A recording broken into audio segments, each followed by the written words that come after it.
Hello, Guardians. So this video is especially for you now that we've started quarter two, and I think some of us saw some really great behaviors from our students in quarter one, and some of us have a little bit of a mixed reaction from what we saw in quarter one.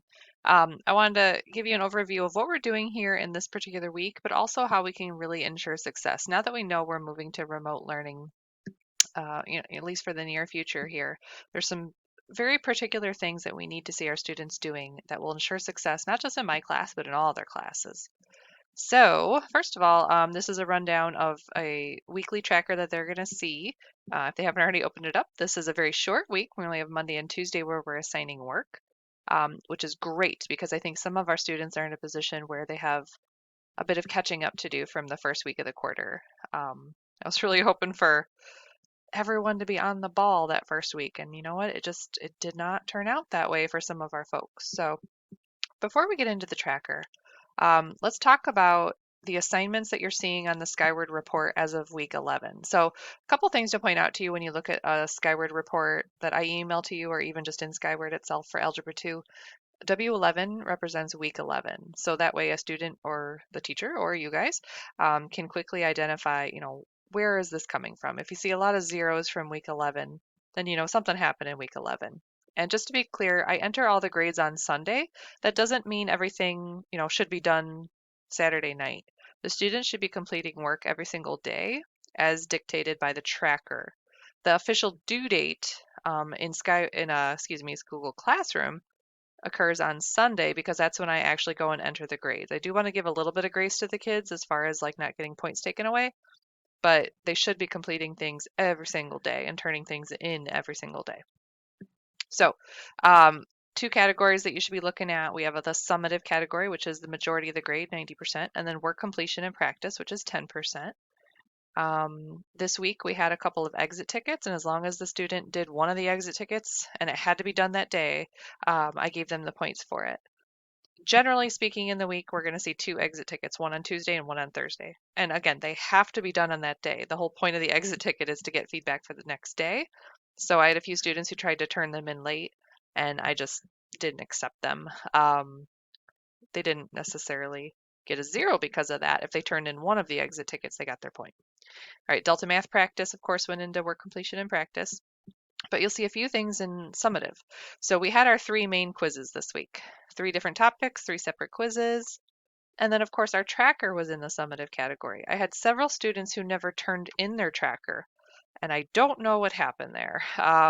Unfortunately, it wasn't even new students to our class. These are students who know exactly what they're supposed to be doing each week. So if that was your student, really have a conversation with them and say, what's going on?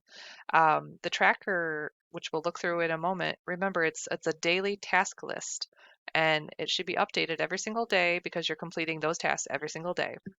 So by the time you get to Friday, the tracker should be done or close to done.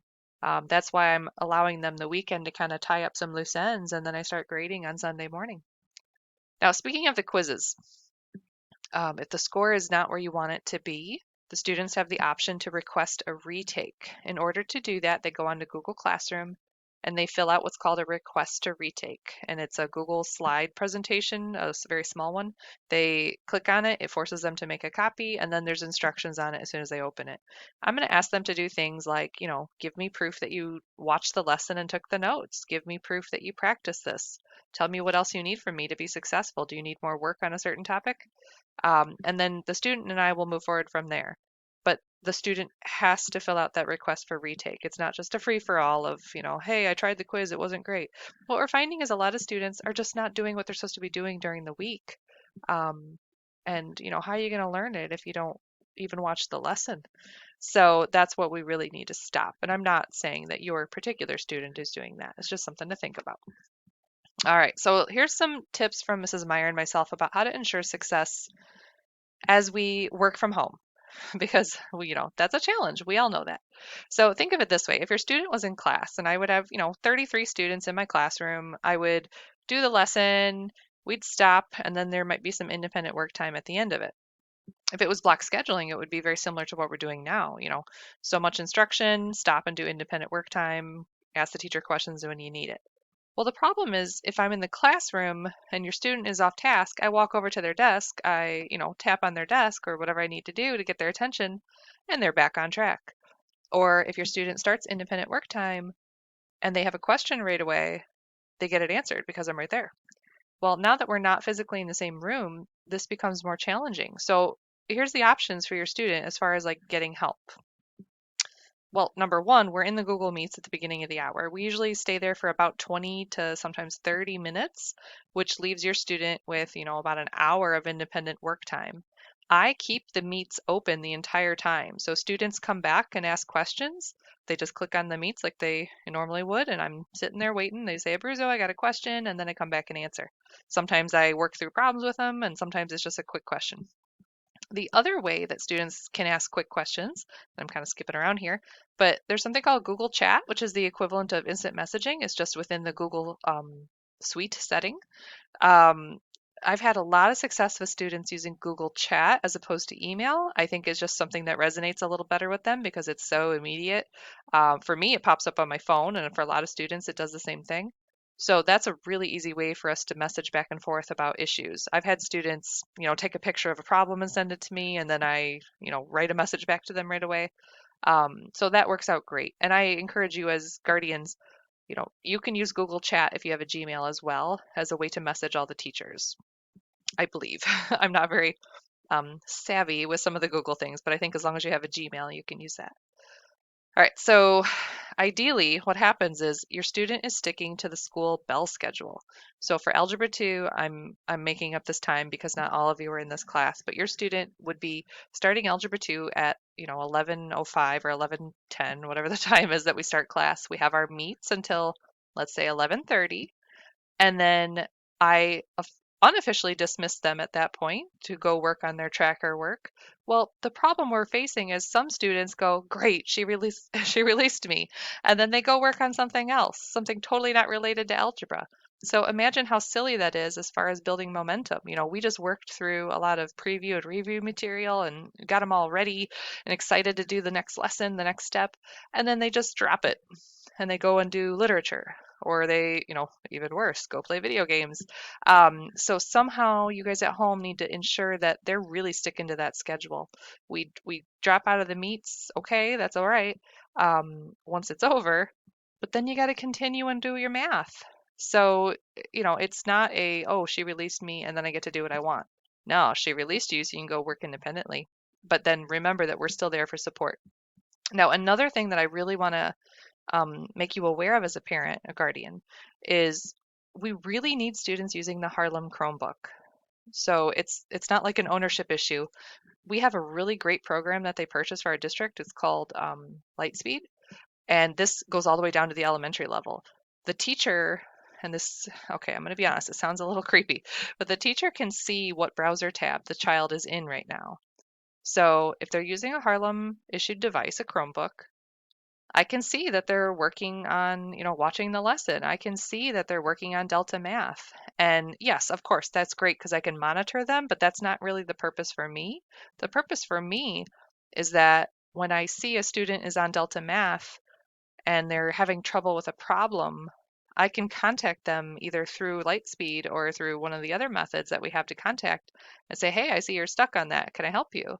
Um, and I think that's a piece that a lot of kids are really struggling with because I feel like they almost think they're inconveniencing me by contacting me. But, I tell them every day, guys, I'm here. This is your time with me. Let's get that question answered. You're not inconveniencing me at all.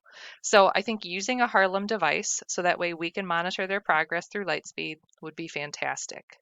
Now, again, I know some people are kind of eked out by that. Oh, you can see what my kid's browsing all the time. No, only during Algebra 2. So I can only see what they're doing on the Harlem computer, during their Algebra 2 block. After that, I no longer have access to them. But I think that's kind of a great tool. And if I was a parent, I am a parent, but if I was a parent of a teenager, I'm going to be honest, guys, I would really like to know what they're doing during their school time. I am a parent of students in the Harlem district, and they use Lightspeed. The teacher does, to monitor what my little ones are, doing. And sure enough, even the little ones will go and look at YouTube when they're unsupervised. What do you know? All right, guardians, this is a tough one, all right? I know that when you got your kid out of elementary school, you thought the days of checking the folder were over. I can't wait for that day, guys, but unfortunately, we're not there right now. This is a very unusual way to learn. It's difficult for students and difficult for teachers too, to be honest. So we need your support even more than normal. So the virtual way to check a folder these days, for Algebra 2 at least, is to say, hey, show me your tracker, show me what you worked on today. And verify that they actually did make that progress. We've had a couple of sneaky kids just put check marks in their tracker and say, here, mom, hey, look, I did all three things. And then turns out when the parent went and goes to look at those three things, yeah, they're not done. So if you suspect your child is being dishonest, please do verify that they've completed the items. Not that any of our angels would do that. All right, so let's talk quickly about this week. It's short, right? Thanksgiving week. I hope your family has something fun planned. Um, so we're going to work on just one topic in these 2 days. It's called advanced factoring, and it's a play on an old skill of regular factoring. We're just taking it to the new level. So right away on Monday, in our meets, we're going to do a whole bunch of review problems on factoring. This is going to be especially helpful for my students who either were weak on factoring last quarter, or possibly some students who are coming back to Algebra 2 who haven't been in Algebra 2 for a while. They need a little refresher on that. Then they're going to watch a lesson on advanced factoring once we end the meets. And then they're going to practice the skill. So a very traditional school day, right? Teacher warms you up, gets you going, you receive a lesson, take your notes, and then you go practice it. And all of this should be done during the Algebra 2 hour, during the Algebra 2 block. Remember, we have, I always forget, it's 85 minutes, I believe. 85 minutes, guys, and I've set them up with far less minutes than that. So there's plenty of time to get the work done in class. Then on Tuesday, they're going to go and right away do a slide. So if you ask your child to click on this, it'll take them to the actual slide where they reflect on their work from yesterday. And then they're going to go over to Delta Math and do some more practice. And I put 30 minutes on here, but depending on how skilled your child is, it could take far less than 30 minutes. And if they're really struggling, it might take more than 30 minutes. That's the beauty of Delta Math is it gives them whatever practice they need to be successful for when they take their quiz. Now, again, nothing is due technically until Sunday, but that doesn't mean they're going to do all of this Saturday night. They're doing the Monday skills on Monday and the Tuesday skills on Tuesday. And ideally, they're done and they can have a great holiday weekend. However, I do want to throw this out there. If your child is behind and missing a lot of work, I hate to ruin their Thanksgiving weekend, but I think they need to spend their Thanksgiving weekend getting caught up. It's only the second week of the quarter, y'all. I don't want anybody with a grade already feeling defeated because, they didn't do anything in the first week.